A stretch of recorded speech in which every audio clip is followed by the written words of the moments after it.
Behind the reinforced steel perimeter of a prison, few dare to speak about lies, one of the most dangerous, psychologically brutal and secretive corners of the UK justice system. HMP Long Lartin, a Category A high-security prison buried deep in Worcestershire, was designed to house Britain's most dangerous men: serial killers, organised crime figures, terrorists, lifers on 30-year stretches. This is the end of the line, the last stop before permanent containment or mental disintegration. But beneath its heavily guarded structure, the 2024 inspection report reveals a facility unravelling from within. A toxic combination of radicalization, staff fear, institutional failure, racial tension, and violence so frequent that control is maintained only by sheer force and luck. Long Lartin is no longer just a prison, it is a psychological battlefield, and most of the casualties never make the news. Originally opened in 1971, Long Lartin is supposed to be one of the flagship high-security prisons in the estate, but what the inspectors walked into in 2024 was a facility on the verge of collapse. Staffing levels were in freefall, assaults were frequent and severe. Nearly 60% of prisoners were doing sentences of over 10 years, and over half had committed violent offences. Many had nothing to lose, and they acted accordingly. In the 6 months prior to the inspection, there were over 130 recorded assaults, some involving weapons, boiling liquids, makeshift flamethrowers, and gang retaliation. The prison's own staff described it as hanging on by a thread. Violence wasn't an outlier, it was the environment. Wings were locked down daily due to a lack of officers. Prisoners were routinely kept in their cells for over 22 hours a day. On some wings, that extended to 23.5 hours. Exercise yards were closed for days at a time. Phones were cut off. Visits were cancelled. Men with decades ahead of them, trapped in tiny concrete rooms with no purposeful activity, began to implode, not figuratively, but literally. There were multiple suicide attempts during the inspection window alone. The ACCT process, meant to safeguard those at risk of self-harm, was in chaos. Staff weren't trained properly. Records weren't updated. One prisoner was placed under suicide monitoring and still managed to tie a ligature to a window bar during a shift change. He survived. Another didn't. The psychological toll of indefinite containment in a place like Long Lartin is devastating. The prisoners aren't just long-term. They're the most high-risk, high-profile inmates in the UK. Many have served decades already. Many will never be released. In that vacuum of future, violence becomes communication. Alliances form around race, religion, ideology, and gang loyalties. The prison had become a micro-state of competing forces: Islamist extremists on one wing, far-right adherents on another, organised crime clans operating across the yard. The inspection team noted a rising level of radicalization, with prisoners attempting to recruit others to violent ideologies.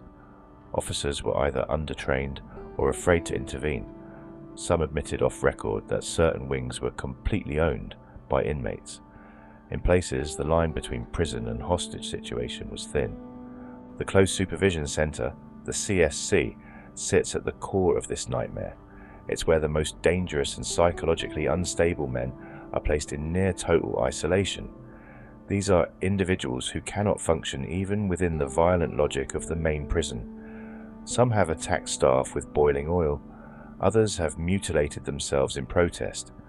The CSC is supposed to be a therapeutic intervention. In reality, it is long-term solitary confinement in cells where prisoners scream through vents and pound on doors for hours. One CSC resident hadn't had human contact in 6 months beyond food slots and emergency medical interventions. He spoke to himself in 3 voices. Another smeared blood on the walls of his cell and was left there for hours while staff debated protocol. This is Britain's solution for irredeemable men. Lock them in steel and hope they go quiet. Mental health services in Long Lartin were beyond overwhelmed.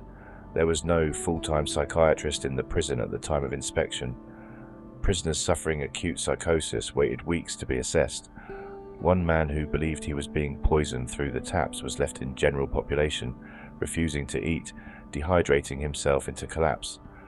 The mental health in-reach team had no capacity to follow up on risk assessments. Nurses reported working 12-hour shifts with caseloads so high they stopped documenting properly. Prisoners with paranoid delusions were written off as manipulative or playing up.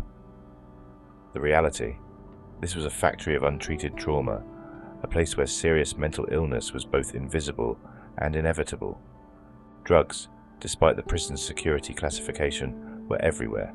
Spice, crack, heroin, the usual suspects, were entering the wings through corrupt staff, drone drops, and prison visits. Mail was soaked, pills were crushed and passed in books. Drones buzzed overhead at night, dropping payloads onto rooftops or into exercise yards. One officer described waking up to a prisoner unconscious with blood foaming at his mouth, a bad batch of spice mixed with crushed codeine.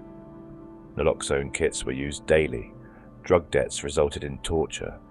One man had boiling water poured on his legs for refusing to carry out an attack. Another was found in his cell with missing teeth and no memory of how he lost them. The guards, outnumbered and overstretched, mostly tried to contain the damage. Prevention was a fantasy. Staffing was in total collapse. At the time of the inspection, nearly 30% of officer posts were either vacant or covered by untrained temporary staff. Many were less than 6 months into the job. Others were covering multiple wings, rushing between emergencies, trying not to crack. One veteran officer broke down and described the job as managing madness with no toolkit. Prisoners knew the score. They knew the newer staff were scared. They knew what they could get away with. And they did. Gangs ran store cupboards. Cells were extorted. Protection requests skyrocketed. The segregation unit was full, not just with violent men, but with vulnerable ones who begged to be removed from general population. Rehabilitation was a myth. Education was non-existent for most. Workshops sat empty. Courses were cancelled weekly. The few who had jobs, in the kitchens or laundry, were seen as the lucky ones, not because they learned anything, but because it meant 3 hours out of a cell. The majority of prisoners had no sentence progression. Lifers were stuck in a loop, denied parole or reviews because the required courses weren't being run. One man was 18 years into a 25-year sentence and hadn't completed a single offending behaviour program. His parole had been deferred 5 times. He'd stopped appealing. He told the inspector, "I'm not in jail anymore, I'm in storage." Cultural tension was boiling over. Reports of racism, religious discrimination, and factional violence had spiked. Black and Asian prisoners described being disproportionately placed on basic regime. Muslim inmates had prayer mats confiscated or halal meals denied. Jewish prisoners said kosher diets were inconsistently followed. A disabled prisoner was kept on the top floor of a wing with no lift access. Complaints procedures were broken. Nobody believed they would be heard. The IMB, the Independent Monitoring Board, were overstretched and, according to some prisoners, intimidated by staff. There was no accountability, no consequences, just the slow grinding down of souls. Perhaps the most horrifying aspect of Long Lartin is not what it is, but what it's allowed to be. The system knows exactly what goes on behind its doors: the assaults, the suicides, the rot. It is tolerated because it is hidden. These are not prisoners the public care about. These are the monsters, the murderers, the forgotten. So the lights stay on, the keys keep turning, and the blood dries before anyone notices. Long Lartin is not just a prison. It is a slow-motion execution site for the mind. It is a place where the system doesn't fail. It operates exactly as designed.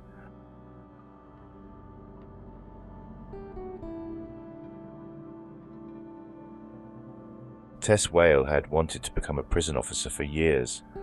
At the age of 39, after having children, she was finally able to do the 10-week training course and qualify. On the 29th of May 2017, she drove to HMP Long Lartin in Worcestershire for her first shift. The Birmingham resident arrived on her first day to find that nobody was aware it was her start date. She was told to go home. On the second day, she was given a brief induction and sent straight to the wing. For my first few days on the wing, I didn't have any protection.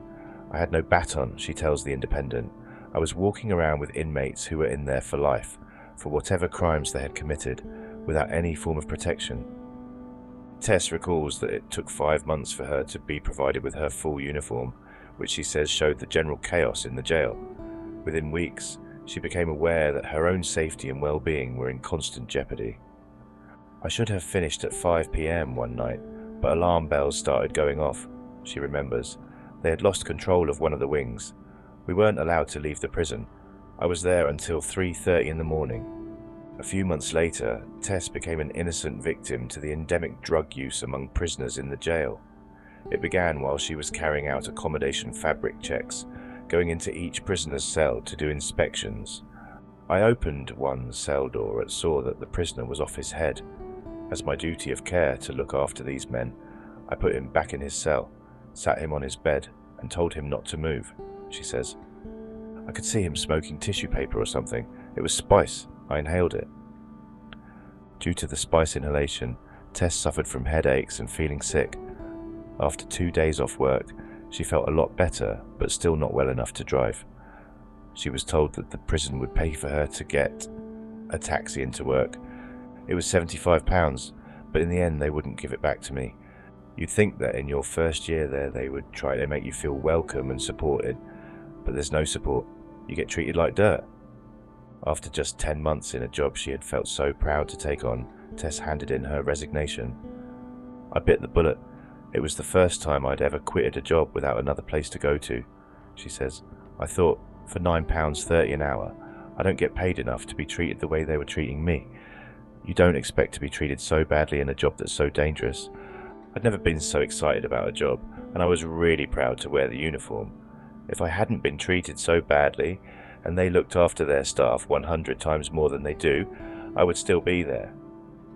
Tess is one of nearly 700 prison officers who have left the service in the past year, having only been there for 12 months.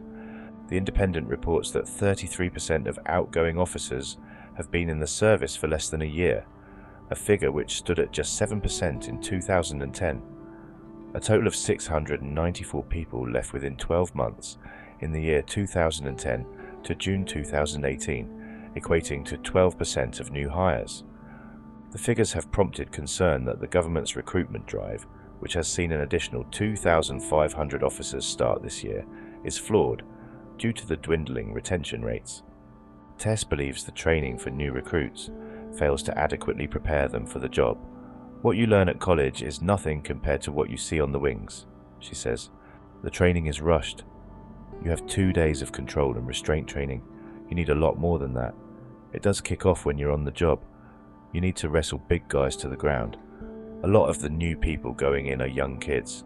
They don't have enough life experience. They need to look after the people already there doing the job with the experience. Reflecting on her short time in the prison service, Tess, who has now started her own cleaning business, says, "The whole system is a joke. Prisoners have more rights than the staff, and the governors don't care about the staff. I was told, if you're not happy here, there's the door. You're nothing but a number, and they don't care if you're there or not. It's a shame. I'd never been so excited about a job, but I came out of it feeling so hateful towards the service."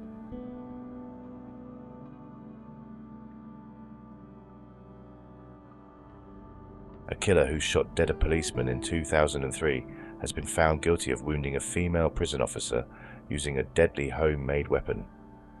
Former US Marine and bodybuilder David Bieber used the pronged iron bar to repeatedly stab Alison Smith in 2017 while serving life for the murder of PC Ian Broadhurst and the attempted murder of 2 of his colleagues.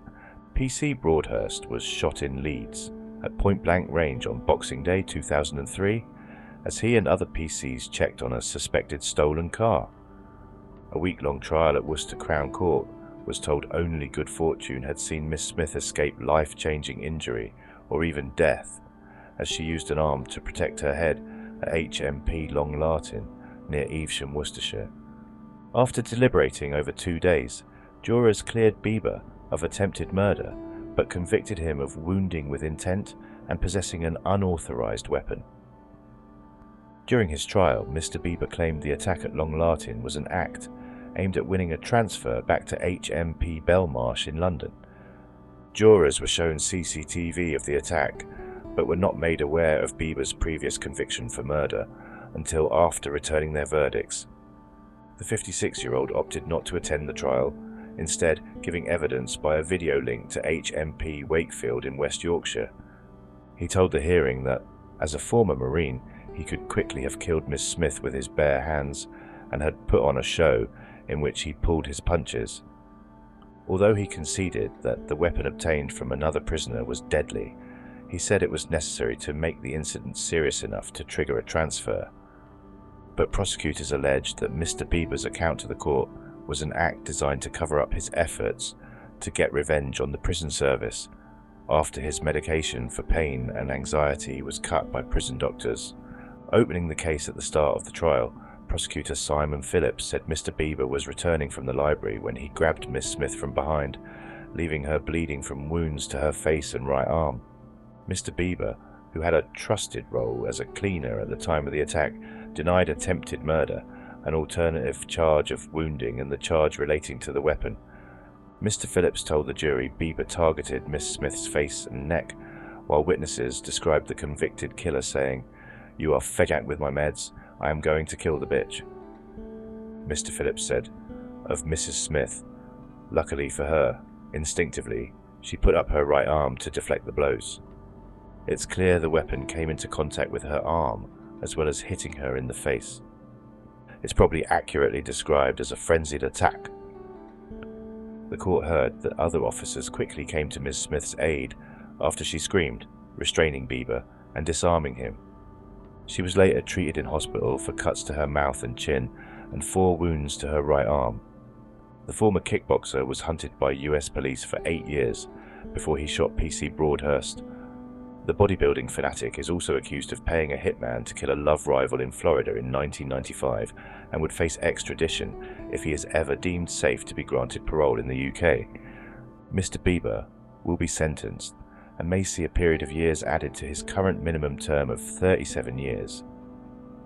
In a series of victim impact statements read to Worcester Crown Court, Miss Smith hit out at Bieber for stalling justice by sacking lawyers to delay his trial, which was rescheduled 8 times. Miss Smith said she had suffered lasting and constant pain to her arm and back since 2017, while Bieber had attempted to sabotage the trial at every opportunity. The prison worker, who now has a different operational role, said, "The impact this has had on me is life-changing. I am still suffering daily with pain to my right arm and back. My rights have come second to the man who tried to kill me. I could have been killed on that day and genuinely believed on that day I was going to be."